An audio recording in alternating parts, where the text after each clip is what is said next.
नमस्ते। Welcome to inside Bharat, Bharat की पहचान और विविधता में गहरी उतराण। आज हम चर्चा करेंगे छत्तीसगढ़ पर। छत्तीसगढ़, बिल्कुल। हाँ, छत्तीसगढ़, जिसे अक्सर कहते हैं भारत का धान का कटोरा। मध्य भारत का ये राज्य बना तो साल 2000 में, पर इसकी कहानी तो सदियों पुरानी है। सही बात है। खनिज भंडार, घने जंगल और वो समृद्ध आदिवासी विरासत, प्राचीन मंदिर, ये सब इसकी पहचान है। पर आज हम सिर्फ लिस्ट नहीं बनाएंगे, कोशिश करेंगे समझने की कि ये सब मिलकर छत्तीसगढ़ को आखिर बनाते क्या हैं। बिल्कुल। और खासकर ये देखना दिलचस्प है कि विकास और अपनी जड़ों को सहेजने का जो संतुलन है वो कैसे बन रहा है। हाँ, ये जरूरी सवाल है। क्योंकि ये एक ऐसा राज्य है जहां जमीन के नीचे अपार संपदा है और जमीन के ऊपर उतनी ही कह सकते हैं गहरी संस्कृति। 1 नवंबर 2000 को भारत का 26वां राज्य बनना इसके लिए एक बहुत बड़ा टर्निंग पॉइंट था। बिल्कुल। अब ये इंडस्ट्री और एग्रीकल्चर में अपनी जगह तो बना रहा है, लेकिन वो सवाल हमेशा रहता है कि क्या ये अपनी यूनिक पहचान, अपनी आदिवासी विरासत को बचा पाएगा। इसी कॉन्ट्रास्ट और पॉसिबिलिटीज पर आज बात करेंगे। ठीक है, तो थोड़ा इतिहास में चलते हैं। इसका प्राचीन नाम दक्षिण कोसल, सुना है? रामायण महाभारत में भी जिक्र आता है। बिल्कुल। और सिर्फ पौराणिक कथाओं में नहीं, यहाँ प्राग ऐतिहासिक गुफा चित्र भी मिले हैं, मतलब हजारों साल पुरानी बसाहट के प्रमाण हैं। अच्छा। हाँ, और राजवंशों का इतिहास भी देखें तो वो भी काफी इंटरेस्टिंग है। सातवाहन, वाकाटक, नलवंश और फिर आए कलचुरी। हाँ। उनका शासन करीब 10वीं से 13वीं सदी तक रहा।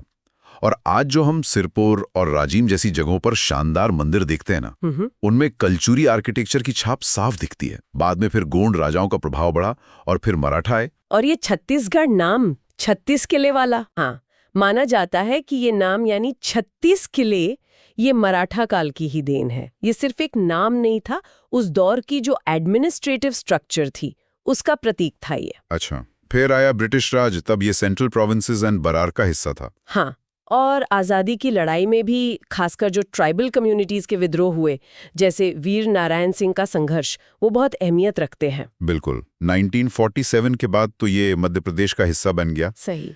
लेकिन अलग राज्य की मांग वो तो 1950s के दशक से ही सुलग रही थी। अच्छा। इतनी पुरानी? हाँ, कारण कई थे। लोगों को लगता था कि रीजन का डेवलपमेंट उतना नहीं हो रहा, अपनी जो विशिष्ट आदिवासी पहचान है, संस्कृति है, उसको बचाने की चिंता थी, और एडमिनिस्ट्रेशन को ज्यादा इफेक्टिव बनाने की जरूरत भी महसूस हो रही थी।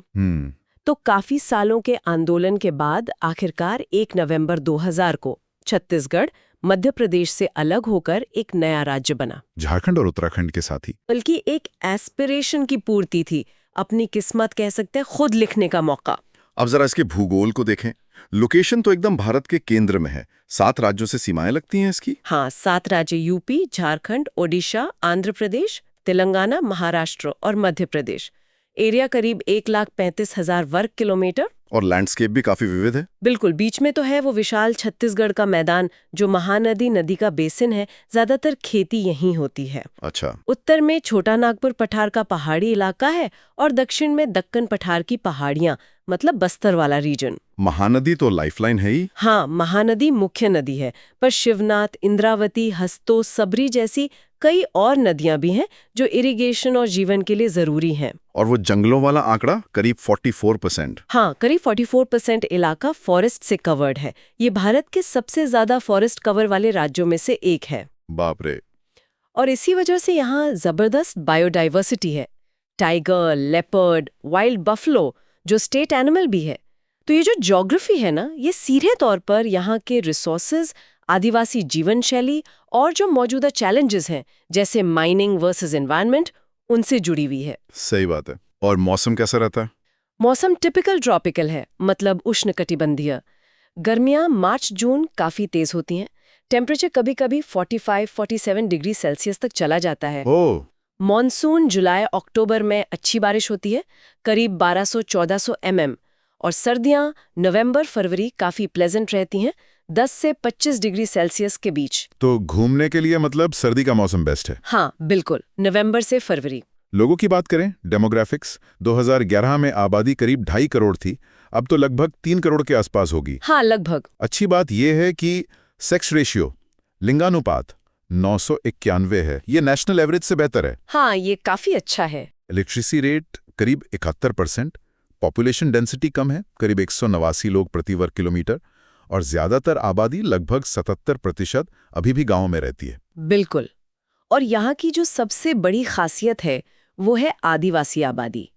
राज्य की कुल जनसंख्या का लगभग 30-32% हिस्सा शेड्यूल्ड ट्राइब्स का है। 30-32%? ये तो बहुत ज्यादा है। हाँ, ये भारत में हाईएस्ट प्रोपोर्शंस में से एक है। गोंड यहाँ की सबसे बड़ी जनजाति है, लेकिन इसके अलावा Halba, Baiga, Oraon, Kumar, particularly vulnerable tribal group या पीवीटीजी हैं, जैसी कई जनजातियां हैं। और इन समुदायों ने अपनी विशिष्ट भाषाएं, रीति रिवाज, कला, अपना पारंपरिक ज्ञान उसको अद्भुत रूप से सहेज कर रखा है। ये सिर्फ म्यूजियम की चीजें नहीं हैं, ये जीवित परंपराएं हैं। सही। और इसी कल्चरल रेजिलियंस को समझना बहुत जरूरी है। भाषाएं भी फिर कई होंगी, छत्तीसगढ़ी तो मुख्य है ही। हाँ, छत्तीसगढ़ी प्रमुख बोली है जिसे ज्यादातर लोग बोलते हैं। हिंदी ऑफिशियल भाषा है, फिर गोंडी, हल्बी, कुरुख जैसी कई आदिवासी भाषाएं हैं, और बॉर्डर एरिया में उड़िया, मराठी, बंगाली का भी प्रभाव दिखता है। काफी भाषाई विविधता है मतलब। हाँ, अच्छी खासी। धर्म की बात करें तो करीब 93% लोग हिंदू धर्म मानते हैं। अच्छा। इस्लाम, ईसाई, बौद्ध, जैन धर्म के अनुयायी भी हैं। लेकिन आदिवासी क्षेत्रों में अक्सर आपको हिंदू परंपराओं और उनकी अपनी जो प्राचीन जीवावादी यानी एनिमिस्ट मान्यताएं हैं, उनका एक अनूठा मिश्रण देखने को मिलेगा। कई समुदाय आज भी प्रकृति और अपने पूर्वजों की पूजा करते हैं। दिलचस्प है ये। और त्योहारों की बात करें तो बस्तर दशहरा का नाम सबसे पहले आता है। 75 दिन चलता है। हाँ, ये बिल्कुल अलग है। ये राम की रावण पर जीत वाला दशहरा नहीं है। ये स्थानीय देवी दंतेश्वरी और दूसरे आदिवासी देवी देवताओं को समर्पित है। अच्छा। फिर हरेली है जो खेती का पहला त्योहार माना जाता है। तीजा महिलाओं का त्योहार है। और मड़ई एक तरह का घूमता फिरता आदिवासी मेला होता है। हाँ, सुना इसके बारे में। ये सोशल इंटरैक्शन और ट्रेड का बहुत बड़ा सेंटर होता है। अब कला और शिल्प की बात करते हैं। डोकरा आर्ट तो बहुत फेमस है। हाँ, डोकरा आर्ट तो कमाल की चीज है।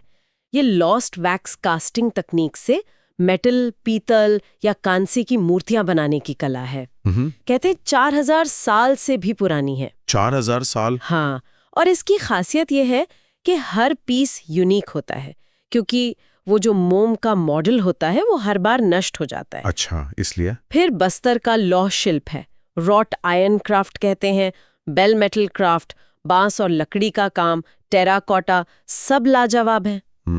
और आदिवासी पेंटिंग्स जैसे पिथौरा और गोदना यानी पारंपरिक टैटू। गोदना, हाँ। ये सिर्फ सजावट नहीं है, ये उनकी मान्यताओं, उनकी कहानियों को कहने का जरिया है।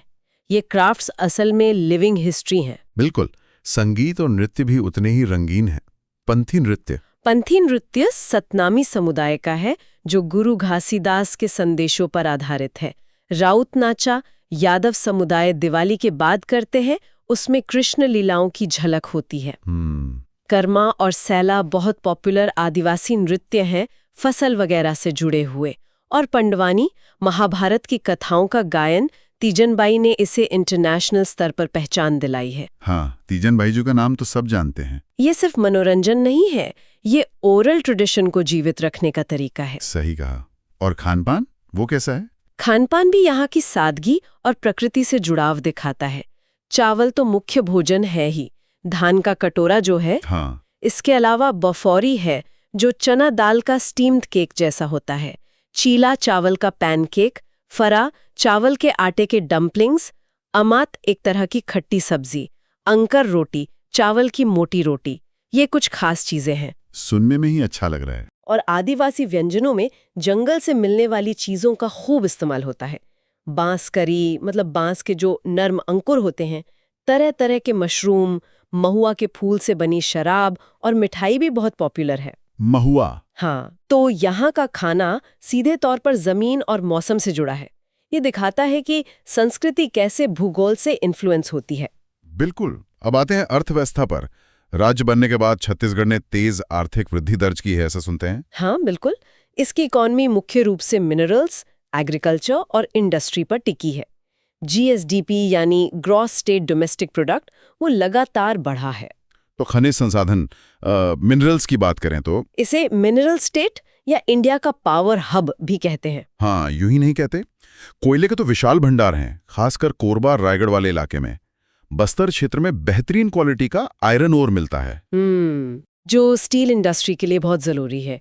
इसके अलावा बॉक्साइट है जिससे एल्यूमिनियम बनता है, चूना पत्थर है सीमेंट के लिए, डोलोमाइट है। टिन भी तो शायद यही है। हाँ, टिन अयस्क का तो ये भारत में अकेला उत्पादक राज्य है। हीरा और गोल्ड डस्ट भी मिलता है, तो ये रिसोर्सेज राज्य की आय का बड़ा स्रोत है। लेकिन जाहिर है माइनिंग से जुड़े एनवायरमेंटल और सोशल मुद्दे भी साथ आते हैं। वो तो है। उद्योगों में पावर जनरेशन सबसे आगे है। हाँ, पावर जनरेशन में तो लीडर है। यहाँ इतने थर्मल पावर प्लांट है कि राज्य अपनी जरूरत पूरी करके दूसरे राज्यों को भी बिजली बेचता है। सरप्लस पावर है। अच्छा। और भिलाई स्टील प्लांट, वो तो खैर सेल का हिस्सा है, देश के इंडस्ट्रियल हिस्ट्री का एक लैंडमार्क है। सीमेंट और एल्यूमिनियम के भी बड़े प्लांट हैं। SEZs वगैरह भी बने हैं। हाँ, सरकार ने इन्वेस्टमेंट अट्रैक्ट करने के लिए SEZs यानी स्पेशल इकोनॉमिक जोन भी बनाए हैं। और छोटे और मध्यम उद्योग SMEs वो भी इम्पोर्टेंट है, खासकर फूड प्रोसेसिंग, टेक्सटाइल और हैंडीक्राफ्ट्स में। और कृषि, वो तो आज भी शायद ज्यादातर लोगों का आधार है। बिल्कुल, आज भी राज्य की मेजॉरिटी पॉपुलेशन एग्रीकल्चर पर निर्भर है। धान का कटोरा नाम इसीलिए पड़ा क्योंकि यहाँ चावल की खेती बड़े पैमाने पर होती है। हाँ। और एक खास बात यह है कि यहाँ चावल की हजारों देसी किस्में पाई जाती हैं। हजारों? हाँ, चावल के अलावा दालें, तिलहन, गेहूं, मक्का भी उगाते हैं। हॉर्टिकल्चर भी बढ़ रहा है। सिंचाई के लिए महानदी पर बने बांध जैसे प्रोजेक्ट्स अहम हैं। और एक इंटरेस्टिंग बात यह है कि छत्तीसगढ़ ऑर्गेनिक फार्मिंग में भी काफी आगे है, खासकर आदिवासी इलाकों में। अच्छा, ऑर्गेनिक फार्मिंग में भी? हाँ, तो मतलब यह है कि इकोनॉमी नेचुरल रिसोर्सेज पर बहुत निर्भर है, लेकिन धीरे धीरे डाइवर्सिफिकेशन के प्रयास भी हो रहे हैं। और टूरिज्म का क्या सीन है? टूरिज्म में अभी बहुत पोटेंशियल है, जिसे कह सकते हैं अनटैप्ड पोटेंशियल। धार्मिक स्थल हैं जैसे राजिम, चंपारण, रतनपुर। हाँ, राजिम को तो प्रयाग कहते हैं छत्तीसगढ़ का। बिल्कुल। इको टूरिज्म के लिए घने जंगल, वाइल्ड लाइफ सेंचुरीज जैसे बारवापारा, कांगेर घाटी नेशनल पार्क और शानदार वाटरफॉल्स हैं। आदिवासी संस्कृति और कला अपने आप में एक अट्रैक्शन है। एडवेंचर के लिए ट्रैकिंग, सफारी के मौके हैं और सिरपुर जैसे आर्कियोलॉजिकल स्थल भी हैं। सरकार कुछ कर रही है इसे बढ़ावा देने के लिए? हाँ, कोशिशें तो हो रही हैं, लेकिन चैलेंज यही है कि ये डेवलपमेंट सस्टेनेबल हो, एनवायरनमेंट और लोकल कल्चर के अनुकूल हो। ये जरूरी है। कुछ प्रमुख शहरों का जिक्र करें तो रायपुर तो राजधानी हो गई। हाँ, रायपुर कैपिटल है, सबसे बड़ा शहर और business hub. Bhilai steel plant के लिए जाना जाता है। बिलासपुर एक बड़ा रेल जंक्शन है और हाईकोर्ट भी वहीं है। अच्छा, हाईकोर्ट बिलासपुर में? हाँ, कोरबा तो पावर कैपिटल कहते हैं। जगदलपुर बस्तर का गेटवे माना जाता है। और घूमने की खास जगह चित्रकूट वाटरफॉल का नाम बहुत सुना है। हाँ, चित्रकूट तो जरूर देखना चाहिए। भारत का नियाग्रा कहते हैं उसे। इंद्रावती नदी पर ये हॉर्सशू शेप का झरना मॉनसून में तो गजब का लगता है। तीरथगढ़ फॉल्स भी बहुत खूबसूरत है, स्टेप्स में गिरता है पानी। कांगेर घाटी नेशनल पार्क अपनी लाइमस्टोन गुफाओं के लिए फेमस है, जैसे कुटुमसर, कैलाश गुफा। गुफाएं भी हैं? हाँ, काफी गहरी और पुरानी गुफाएं हैं। सिरपुर में प्राचीन मंदिरों और बौद्ध मठों के अवशेष हैं। मैन पाट को छत्तीसगढ़ का शिमला कहते हैं, थोड़ी ऊंचाई पर है और मौसम अच्छा रहता है। अच्छा। और पूरा बस्तर रीजन ही अपने आप में एक अनुभव है, प्रकृति, संस्कृति, कला का संगम। भोरमदेव मंदिर को छत्तीसगढ़ का खजुराहो कहते हैं, उसकी नक्काशी के कारण। लिस्ट तो लंबी है। अब थोड़ा मॉडर्न छत्तीसगढ़ की बात करते हैं। एजुकेशन सेक्टर कैसा है? एजुकेशन में राज्य बनने के बाद काफी विस्तार हुआ है। हायर एजुकेशन के लिए पंडित रविशंकर शुक्ल यूनिवर्सिटी है, इंदिरा गांधी कृषि विश्वविद्यालय है, Hidayatullah national law university, HNLU है, NIT, IIM, एम्स रायपुर जैसे बड़े संस्थान हैं। काफी बड़े नाम है ये तो। हाँ, टेक्निकल और वोकेशनल एजुकेशन पर भी जोर है। स्कूली शिक्षा में इंफ्रास्ट्रक्चर सुधारने और ड्रॉप आउट रेट कम करने की कोशिशें जारी हैं। और टेक्नोलॉजी और इनोवेशन? उसमें भी कदम बढ़ाए जा रहे हैं। रायपुर में IT पार्क डेवलप किया गया है। ई-गवर्नेंस के जरिए सरकारी कामकाज को डिजिटल बनाने की कोशिश है।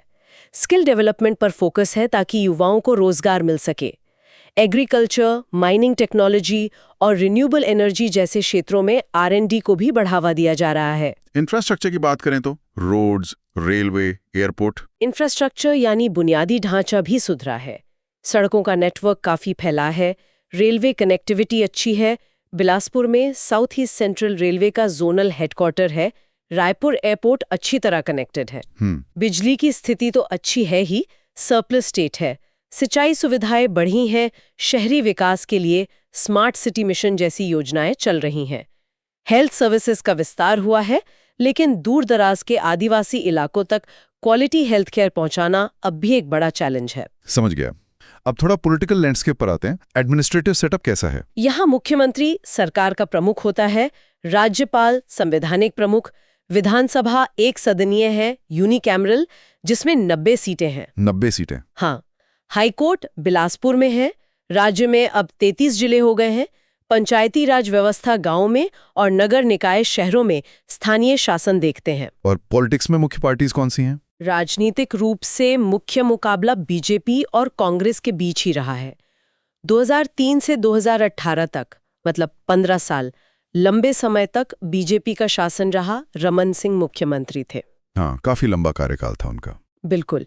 फिर 2018 से 2023 तक कांग्रेस की सरकार रही। भूपेश बघेल मुख्यमंत्री थे और 2023 के चुनावों में फिर बीजेपी की वापसी हुई है। तो मतलब काफी डायनामिक पॉलिटिक्स हैं। हाँ, कह सकते हैं। और यहाँ के मुख्य राजनीतिक मुद्दे क्या रहते हैं? किन बातों पे ज्यादा फोकस रहता है? देखिए, आदिवासी कल्याण और उनके जल, जंगल, जमीन के अधिकार, ये हमेशा से एक बड़ा मुद्दा रहा है। नक्सलवाद हालांकि पहले से काफी कम हुआ है, फिर भी कुछ इलाकों में ये सिक्योरिटी और डेवलपमेंट दोनों के लिए चुनौती बना हुआ है। किसानों के लिए MSP यानी मिनिमम सपोर्ट प्राइस का मुद्दा अहम है। हाँ, वो तो पूरे देश में है। बिल्कुल।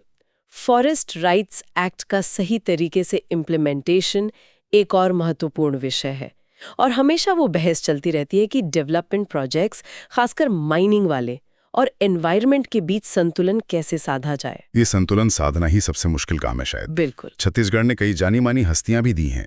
स्वतंत्रता सेनानियों में शहीद वीर नारायण सिंह का नाम बहुत सम्मान से लिया जाता है। हाँ, आदिवासी अस्मिता का प्रतीक माने जाते हैं वो। कला में तीजनबाई जी पंडवानी और हबीब तनवीर साहब थिएटर का योगदान तो बहुत बड़ा है। विश्व स्तर पे पहचान दिलाई उन्होंने। खेल में भी देवेंद्र झाझरिया पैरालिम्पियन है। प्रज्ञान ओझा क्रिकेटर भी यहीं से हैं। हाँ, राजनीति में रमन सिंह जी, विद्याचरण शुक्ल जी जैसे बड़े नेता हुए। समाज सेवा में डॉक्टर खूबचंद बघेल का नाम बहुत महत्वपूर्ण है। बिल्कुल। और कुछ अनोखी चीजें भी हैं छत्तीसगढ़ की, जैसे वो मुरिया गौंड जनजाति की घोटठुल प्रणाली। हाँ, उसके बारे में पढ़ा है। एक तरह का यूथ डॉर्मेट्री जैसा। हाँ, युवाओं के लिए एक तरह का सामाजिक और शैक्षणिक केंद्र हुआ करता था। हालांकि अब इसका स्वरूप काफी बदल गया है। गोदना कला की बात हमने की। कई आदिवासी समुदायों में पारंपरिक ग्राम सभाएं आज भी फैसले लेने में अहम भूमिका निभाती हैं। डेमोक्रेसी का ग्रासरूट लेवल। बिल्कुल। मड़ई सिर्फ बाजार नहीं, एक कल्चरल फेस्ट है। यहाँ की गहरी कुटुम्बसर गुफाएं, चावल की हजारों किस्में, सबसे लंबा चलने वाला बस्तर दशहरा, ये सब छत्तीसगढ़ को खास बनाते हैं। सही। और मॉडर्न टाइम में देखें तो ऑर्गेनिक फार्मिंग की पहल, यूनिवर्सल PDS सिस्टम जिससे फूड सिक्योरिटी सुनिश्चित होती है, और कम्युनिटी फॉरेस्ट राइट्स को मान्यता देना, ये भी इसकी विशिष्टताएं हैं। ये सब मिलकर छत्तीसगढ़ की एक बहुत ही कॉम्प्लेक्स लेकिन फैसिनेटिंग तस्वीर बनाते हैं। लेकिन चुनौतियां भी कम नहीं है, जैसा आपने पहले भी कहा। हाँ, चुनौतियां गंभीर है। विकास में असमानता साफ दिखती है शहरों और दूर दराज के आदिवासी इलाकों के बीच। इंफ्रास्ट्रक्चर की कमी अब भी कई जगह है। नक्सलवाद का असर पूरी तरह खत्म नहीं हुआ है। माइन और इंडस्ट्रीज के कारण एनवायरनमेंट पर प्रेशर है, और बेहतर मौकों की तलाश में युवाओं का पलायन, माइग्रेशन, वो भी एक मुद्दा है। तो भविष्य कैसा दिखता है? क्या संभावनाएं हैं? देखिए, चुनौतियां हैं, लेकिन संभावनाएं भी उतनी ही बड़ी हैं। टूरिज्म को अगर सही तरीके से सस्टेनेबली डेवलप किया जाए तो ये गेम चेंजर हो सकता है। हाँ, पोटेंशियल तो बहुत है। एग्रीकल्चर में वैल्यू एडिशन पर काम हो सकता है। रिन्यूएबल एनर्जी, खासकर सोलर पावर का बहुत स्कोप है। IT सेक्टर और बढ़ सकता है। आदिवासी युवाओं में एंटरप्रेन्योरशिप को बढ़ावा दिया जा सकता है। यहाँ असली परीक्षा इसी बात की है कि क्या छत्तीसगढ़ विकास, पर्यावरण और सामाजिक न्याय, खासकर आदिवासी अधिकारों के बीच वो जरूरी संतुलन साध पाता है या नहीं। आगे का रास्ता तो इंक्लूसिव और सस्टेनेबल डेवलपमेंट का ही हो सकता है। तो संक्षेप में कहें तो छत्तीसगढ़ एक ऐसी जगह है जहां प्राचीनता और आधुनिकता, प्रकृति और उद्योग, अवसर और चुनौतियां सब साथ साथ चलते हैं। राज्य बनने के 2 दशक बाद भी ये अपनी पहचान गढ़ने और एक संतुलित विकास का रास्ता खोजने की प्रक्रिया में लगातार लगा हुआ है। बिल्कुल। और इसकी आदिवासी संस्कृति, इसके प्राकृतिक संसाधन और यहाँ के लोगों का जो जज्बा है, वही इसकी असली ताकत है। सही कहा। और शायद यही इसका सार है, अपार प्राकृतिक संपदा और गहरी सांस्कृतिक जड़ों वाला प्रदेश जो अपनी राह तलाश रहा है। असली सवाल बस यही है कि ये संतुलन कैसे सधेगा, विकास की दौड़ में कहीं इसकी जो आत्मा है वो पीछे न छूट जाए। बिल्कुल। और श्रोताओं के लिए सोचने का बिंदु शायद यही हो सकता है, कोई क्षेत्र अपनी अनूठी सांस्कृतिक आत्मा और अपने नाजुक पर्यावरणीय संतुलन को खोए बिना अपनी विशाल प्राकृतिक संसाधन संपदा का लाभ कैसे उठा सकता है, खासकर तब जब स्वदेशी समुदाय इन दोनों यानी संस्कृति और पर्यावरण के बिल्कुल केंद्र में हो। ये सवाल सिर्फ छत्तीसगढ़ का नहीं है, शायद पूरे देश और दुनिया के सामने है आज। मौजूद सवाल है ये। Okay, so we hope you liked today's discussion. For more such discussions, subscribe to our channel. धन्यवाद। जय हिंद।